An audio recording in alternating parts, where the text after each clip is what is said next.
Ce point média, c'est l'épisode 154 sur YouTube. N'oubliez pas de vous abonner s'il vous plaît à la chaîne, elle est gratuite, et d'activer la petite cloche pour être informé en temps réel de toutes les dernières notifications. 3 grandes parties aujourd'hui, mais on va ouvrir avec le nouveau roi. Il a dépassé le roi Pelé. Hier dans la nuit, Lionel Messi qui a fondu en larmes. Explication, regardez, à la une de la presse argentine avec le olé, ce trophée offert, là, gagné il y a peu et offert au public. Le retour en Argentine, c'était un match qualificatif pour la prochaine Coupe du Monde, un match face à la Bolivie, victoire de l'Argentine 3-0 et triplé de Lionel Messi. Triplé de Messi pour passer ainsi devant Pelé comme le joueur ayant marqué le plus de buts pour une sélection sud-américaine. C'est un nouveau record pour lui, c'est absolument incroyable et du coup, il a fondu en larmes parce que vous le savez, le rapport avec le peuple argentin n'a jamais été ultra bon entre Messi et l'Argentine. Lui qui est parti très tôt du côté de Barcelone, il n'avait jamais réussi à réellement briller avec le maillot argentin. C'est fait il y a quelques semaines avec ce trophée, les rois sud-américains, le roi des Amériques même pour Lionel Messi et l'Argentine. Et puis ce succès avec ce triplé, il a été littéralement acclamé en conférence de presse. Regardez, en point presse juste au pied du stade. Regardez, busqué mucho tiempo esto y se nos dio después de tanto esperar, estoy muy feliz. Ça faisait tellement de temps que j'attendais ça, je suis joyeux. Ce sont des larmes de joie pour Lionel Messi et je voulais du coup vous remontrer cette image. En un mois, août, septembre, ces larmes de tristesse d'abandonner et de quitter le FC Barcelone pour rejoindre le Paris Saint-Germain et ses larmes de joie devant son peuple argentin aujourd'hui. Je voulais impérativement ouvrir ce point média avec monsieur Lionel Messi. Je vous emmène maintenant avec toute l'actualité du Barça. Hier, présentation de Luc de Jong avec ce petit jeu de mots à la une de la presse catalane, Mundo Deportivo. El nuevo Luc. On enlève les deux O, on les remplace par des U. Le nouveau look parce que le Barça change de look après le départ de Lionel Messi. Également le jeu de mots avec le nouveau maillot là qui sera l'un des maillots Ligue des Champions du Barça. Et puis voilà ce nouvel attaquant, ce tank qu'a tenté Ronald Koeman, son compatriote et entraîneur, le néerlandais. Il est à la une de toute la presse. Ça a été une belle journée pour lui de présentation, vous le voyez, avec sa compagne et son petit garçon. Il est là, il est prêt, il est fin prêt pour être dans les ordres de Ronald Koeman. C'est vraiment la une de toute la presse. Vous l'avez vu avec Sport, ici avec Marca ou encore avec As. Il veut jouer avec Memphis. Les deux hommes se connaissent parfaitement, bien évidemment, les deux compatriotes. Memphis Depay, ils ont déjà joué ensemble en sélection. Les voici réunis avec le Barça. Ça, c'est un duo à suivre dans les prochaines semaines du côté du FC Barcelone. Notez sa meilleure performance en club. C'était 32 buts inscrits. C'était avec le PSV Eindhoven en 2018-2019. Souhaitons-lui le meilleur, bien évidemment. C'est une bonne affaire, ça vous le savez, pour le président Laporta, ici lors de cette présentation, qui voit enfin la lumière au bout du tunnel. Parce que la période a été compliquée, hein, vous le savez, depuis sa prise et sa nouvelle présidence, avec notamment le cas Messi, les difficultés financières. Il a donné sa confiance à Ronald Koeman. Il est allé chercher quelques pistes avec De Jong ou encore, vous le savez, donc Memphis Depay. Et puis il y a l'opération prolongation de contrat. Ça y est, elle a été entamée. C'est en bonne voie. Le premier, c'est lui, Sergi Roberto. Ça, c'est intéressant pour Ronald Koeman parce que Koeman, vous le savez, a de gros défis là avec le championnat. Bien évidemment, la lutte avec le Real Madrid et l'Atlético Madrid, tenant du titre notamment. Il y a bien d'autres formations. Et puis la Ligue des Champions qu'on attend de nouveau du côté du Barça. Ça va être compliqué avec notamment un choc face au Bayern Munich. À noter que Koeman, c'est son grand défi. Il ne s'est jamais imposé face au Bayern, que ce soit comme joueur, et notamment ici, vous le voyez du côté de l'Ajax d'Amsterdam, ou comme entraîneur. C'est le grand défi de Ronald Koeman, qui pourra compter donc sur sa jeunesse, également en plus de ses recrues, comme le petit Youssouf Demir. Ça, c'est une petite pépite. Il fait partie du groupe. Ça sera un joueur à suivre cette saison du côté du Barça. Il ne pourra pas compter ce week-end sur Ansu Fati. On l'attendait éventuellement, mais le corps médical du Barça a dit pas encore les gars, pas encore. Lui aussi fait partie des gros dossiers, vous le savez, dans les prolongations de contrat du côté du FC Barcelone, avec donc Sergi Roberto qui était le premier. Lui, en revanche, pas de contrat. plus du tout de contrat du côté du FC Barcelone. C'est Collado, c'est un joueur formé au Barça. Il y a un nœud là, il y a un problème. Un lío, comme on dit en espagnol, parce que le Barça cherchait à s'en défaire, parce que sa formation est terminée. On voulait qu'il allait prendre du temps de jeu ailleurs, car il ne comptait pas dans les plans de Ronald Koeman. Et semble-t-il, il y avait un préaccord avec Sheffield, mais cela ne s'est pas fait. Le Barça pense que ce n'est plus de son problème, c'était un problème entre le joueur et Sheffield. Et du coup, il y a un problème là autour de ce joueur qui pour l'instant n'a pas de ficha, comme on le dit en Espagne. Il n'est pas inscrit sur les différentes listes de compétition du FC Barcelone. Je vous emmène maintenant avec le Real Madrid. Je vous en ai parlé hier, c'était l'anniversaire de cet homme là, Luka Modric.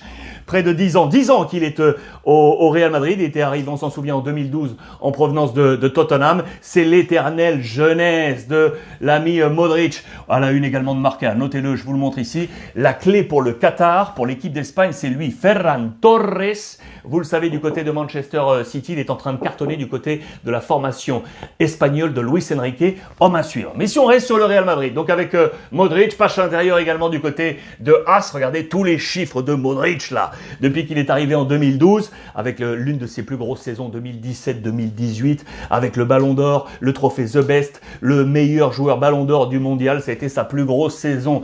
Les 10 ans du numéro 10, 36 ans, il veut toujours être madrilène après la Coupe du Monde. C'est son grand défi également à Luka Modric. Carlo Ancelotti, qui peut lui aussi compter sur la jeunesse. C'est un vrai travail de Florentino Pérez, vous le savez, depuis très très longtemps. Regardez, on a fait le point d'ailleurs. Depuis 2010, 468 millions d'euros, près de 470 millions d'euros qui ont été lâchés à chaque fois pour des U21, des jeunes qu'on va chercher, on va tenter des coups. Et aujourd'hui, Carlo Ancelotti dispose de quasiment 2 équipes, une plus expérimentée, on va dire, avec des joueurs au-delà de 25-30 ans, et puis à chaque fois, par ligne, une escouade entière de jeunes joueurs des moins de 21 ans, avec des symboles, bien évidemment que le dernier, c'est Eduardo Camavinga, le français arrivé de Rennes. Voilà les deux faces, las dos caras du Real Madrid pour Carlo Ancelotti. Je vous dis, le Canari, vous savez qui est le Canari? Regardez, c'est lui là, Agustín Canario Alvarez. Regardez ce joueur, c'est un Uruguayen. Voici la nouvelle pépite qui est en train de surveiller de près le Real Madrid. Justement, il a 20 ans, il joue du côté de Peñarol, un Uruguayen sur la liste à faire à suivre côté Real Madrid. L'Atlético, eh bien évidemment, on va reparler encore de l'arrivée d'Antoine Griezmann, le grand retour, avec l'interrogation, la grande duda, que va faire El Cholo Simeone, notamment ce week-end et puis la Ligue des Champions, avec la possibilité de voir Joao Félix. Ils vont venir directement dans les mêmes schéma de jeu, Correa également, Luis Suarez. Quel sera le choix del Cholo Simeone? C'est le grand doute, notamment de ce week-end. Lui est revenu au Bercail, l'ancien grand capitaine, 417 matchs avec l'Atlético Madrid, 10 saisons passées, c'est Monsieur Gavi. Il est de retour parce qu'il veut être entraîneur et c'est classe, il a choisi de les faire à l'Atlético Madrid. Voilà, il était de retour, le grand capitaine. Et puis pour finir avec l'Espagne, je voulais vous montrer ça parce que j'adore le romantisme de ce joueur, vous le connaissez, c'est Bellerín. Lui qui était du côté de Arsenal, il aurait pu répondre favorablement à des sirènes et des mannes financières plus intéressantes. Il a dit non, je vais filer au Betis Séville, car c'est le club de mon père. Voilà lui, le Catalan qui va jouer pour le club de son papa qu'il adore. Partout où il est allé sur la planète, son père qui était là à monter des peñas, des groupes de supporters du Betis, il voit aujourd'hui son fils porter ses couleurs. Il adore ça, ça c'est très intéressant. J'aime beaucoup vraiment le romantisme de ce joueur à faire, à suivre. Voilà pour toutes les informations Liga d'aujourd'hui. On tourne la deuxième page et je vous emmène maintenant en Italie. C'est parti. Chapitre 2 avec toute l'actualité italienne. Regardez ce qui se passe. Bon, on va parler bien évidemment du match de ce week-end, avec notamment la Juve d'Allegri, qui est peut-être en difficulté par rapport à tout ce qui s'est passé avec les rendez-vous internationaux, par rapport aux forces disponibles pour jouer ce week-end face au Napoli. L'équipe italienne, justement, vous le savez, qui a cartonné, avec des nouvelles pépites. Moise Kean, qui est ici, on va en reparler, mais surtout lui, la Raspadori. Je suis un peu du Mancini, je suis un peu du Vialli. Les deux associés, les deux adjoint là sur le banc de l'Italie, parce que c'est un véritable attaquant. Il le dit lui-même en page intérieure de la Gazzetta dello Sport. Je suis un attaquant, je suis à la fois un vrai neuf, mais je peux aussi être un faux neuf. J'en ai les capacités techniques à faire à suivre, parce que vraiment c'est un joueur ultra intéressant, pas très grand, un peu plus d'1m70. Ce qui est intéressant également dans ces pages, c'était que c'est un joueur de Sassuolo. C'est un club qu'on connaît pas beaucoup, mais c'est un club aujourd'hui qui est en train de porter l'une des ossatures, je dis bien l'une des ossatures de la sélection italienne. le laboratoire Sassuolo, vous le voyez avec les Scamacca, les Berardi, les Raspadori, et il y en a bien d'autres, il y en a bien d'autres des joueurs de Sassuolo qui portent ces couleurs. Je pense aussi à Locatelli, qui il y a peu était encore à Sassuolo pour rejoindre la Juve. Regardez, Sassuolo est ici en position après ce début de championnat. C'est un club intéressant dont on ne parle que très peu, mais très intéressant et affaire à suivre. L'ossature également de cette sélection italienne, c'est la Juve qui est pour l'instant ici, je voulais dire, un poil en difficulté en ce début de saison. Voilà l'ossature également de cette Mancini Touch version Juve. Regardez ces deux maillots là pour des hommes très très importants avec Moise Kean, donc Locatelli et Bernardeschi. C'est sans doute la nouvelle également, un des nouveaux squelettes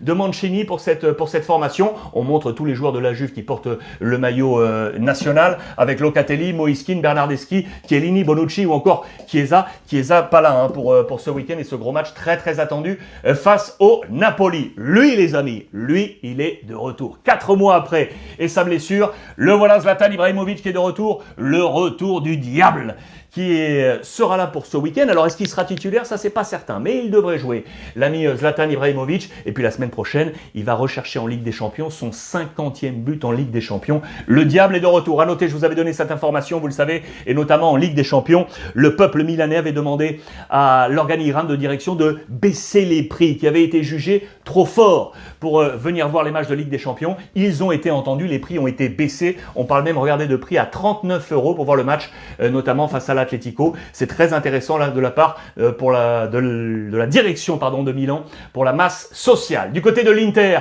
là aussi très bon travail de Inzaghi et de la formation de direction. Pourquoi? Parce qu'on cherche une ligne verte. La ligne verte, c'est la jeunesse. Ça, vous le savez. Voici les 3 éléments forts. Bastoni, 22 ans. Lautaro Martinez, 24 ans. Et Barella, 24 ans. Ces 3 hommes ont été prolongés en contrat, vous le savez, 2024, 2026, 2026. C'est une assise, la ligne verte pour Inzaghi, pour travailler avec cette Inter. Voilà pour toutes les informations italiennes. On passe à la page 3, les amis, la page française. On y va. On y va. Troisième partie de cette revue de presse aujourd'hui avec le football français. Vous le voyez en toile de fond, avec cet embarras du choix à la une de l'équipe. Mauricio Pochettino, l'entraîneur du Paris Saint-Germain, match ce week-end face à Clermont. Qui va-t-il choisir dans les buts? Keylor Navas, la figure emblématique de ces dernières saisons, ou le nouveau, là, Donnarumma, l'Italien, c'est en page intérieure, vous pouvez l'imaginer, vous le voyez, des lions en cage, les deux veulent jouer, bien évidemment.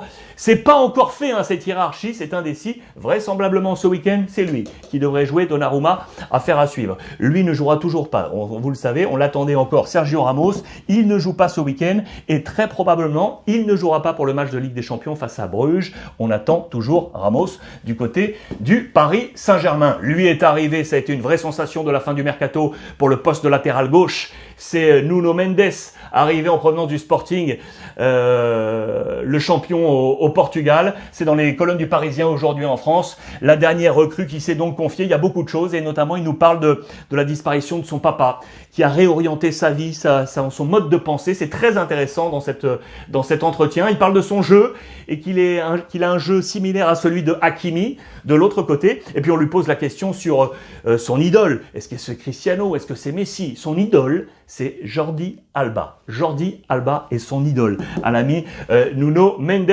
recrue, vous le savez, du Paris Saint-Germain. Les suites du dossier, Nice-Marseille. Je vous ai parlé des sanctions. Allez jeter un coup d'œil sur l'édition d'hier. Toutes les sanctions sont rappelées. Résonance aujourd'hui avec l'équipe et la Provence. Eux, ils ont été épargnés. Pourquoi ont-ils été épargnés? Ils ont été actifs dans cette scénographie de ce match arrêté, Christophe Galtier et Jorge Sampaoli. Pas de sanction pour eux. Un papier signé Étienne Moiti avec cette réflexion. L'Olympique de Marseille qui se donne d'ailleurs le temps de réflexion avant peut-être de réagir à ces différentes sanctions. Eux vont réagir aujourd'hui. L'organe de direction de Nice, les présidents River, accompagnés de son numéro 2, Julien Fournier, ils vont réagir aujourd'hui. On attend de savoir quels seront leurs mots, bien évidemment, et on en reparlera. Du côté de l'Olympique de Marseille, on a du mal à digérer. Les sanctions sont trop lourdes, selon les Marseillais, même si ils ont évité ce qu'on appelle le gel. Vous le savez, le gel, c'est d'avoir bloqué le match là où il s'était arrêté. On était à 1-0 pour Nice, alors que là, on repart à 0. Ça, c'est un bénéfice pour l'Olympique de Marseille. C'est toujours une affaire à suivre. En attendant, Marseille va jouer contre Monaco ce week-end. De La Fuente devrait être présent. À noter ça, c'est une petite info qui est très très sympa. C'est Djibril Cissé qui revient à Marseille. Il sera entraîneur auprès de Philippe Anziani au centre de formation pour les jeunes attaquants de l'OM. Ça, c'est bien. Djibril qui revient. Donc, De La Fuente qui devrait être présent face à Monaco. Pas de Milik. On compte les jours encore, l'attaquant veut rejouer, mais il n'est pas encore opérationnel. Après son opération au genou cet été, il n'est pas encore là pour affronter l'AS Monaco. Lorient-Lille également au programme ce week-end. On nous parle des difficultés du champion lillois devant parce qu'on n'a pas Bamba et Timothy Weah. Et l'ami Jonathan David est arrivé tard de sa sélection. Attention pour l'attaque lilloise, ça va pas être simple pour cette 5e journée face au Lorientais où on nous offre un focus sur le gardien Nardi ici. Côté Rennais, très bon entretien ici avec Bruno Genesio et sur ce qu'il inculque à cette formation rennaise, actuellement 8e du championnat de France de Ligue 1, c'est également à suivre. En marge, regardez du côté de l'Olympique lyonnais, vous le savez, Jérôme Boateng qui avait été attaqué par son ancienne compagne, il a été condamné, vous le voyez, à 1,8 million d'euros, reconnu coupable de coups et blessures volontaires sur son ex-compagne. C'était hier à Munich, le défenseur lyonnais risquait une peine de prison, il a été condamné à une sanction pécuniaire. L'OL rappelle qu'il n'était pas au courant de la procédure en cours. Il y a eu une résonance, vous pouvez l'imaginer, du côté de la presse allemande. Regardez, c'est à la une de Bild ici. Je remercie mes copains Gianni et Issam qui partagent avec moi ces presses. Vous le voyez, ce 1,8 million d'euros. Voici la peine pour l'ami Boateng. Une dernière anecdote d'ailleurs du côté de l'Allemagne. Regardez cet avion, les amis. Les Allemands se sont imposés face à l'Islande en match de qualif de la Coupe du Monde. Et puis ils sont rentrés dans la nuit de mercredi à jeudi en provenance de Reykjavik, destination Francfort, mais ils ont dû se poser en catastrophe du côté de Édimbourg, en Écosse. Pourquoi? Problème de générateur électrique. On a eu peur, mais tout va bien, tout se passe bien pour toutes les stars de la Nationalmannschaft. Zule, Birhoff, il y a du Daoud, il y a du Goretzka ici, il y a du Musiala, Sané ou encore Neuer. Tout va bien pour eux. Ils sont rentrés sains et saufs. J'adore également ces petites anecdotes. Pour terminer, le tweet du jour. Comme tous les jours, les amis, je vous ai cherché ce tweet parce que je l'adore. En position comme ça, qu'est-ce qui se passe? Qu'est-ce qui se passe, les amis? C'est monsieur Neymar du Paris Saint-Germain qui avait été un peu ballotté. Vous le savez, pour peut-être une prise de poids. Le Brésil s'est imposé face au Pérou en match qualificatif. Un but marqué par l'ami Neymar. Et il poste ça sur Twitter. C'était à 6h23 au petit matin ici en France. Le petit gros, en gros, vous salue bien. Le voici, le petit gros, monsieur Neymar. On se suit comme tous les jours via le hashtag Royce Club. Abonnez-vous à la chaîne YouTube. Je vous le rappelle, elle est gratuite. Merci à vous tous, les amis. Je vous embrasse. On passe un bon week-end. Et n'oubliez pas, comme d'habitude, profitez des vôtres.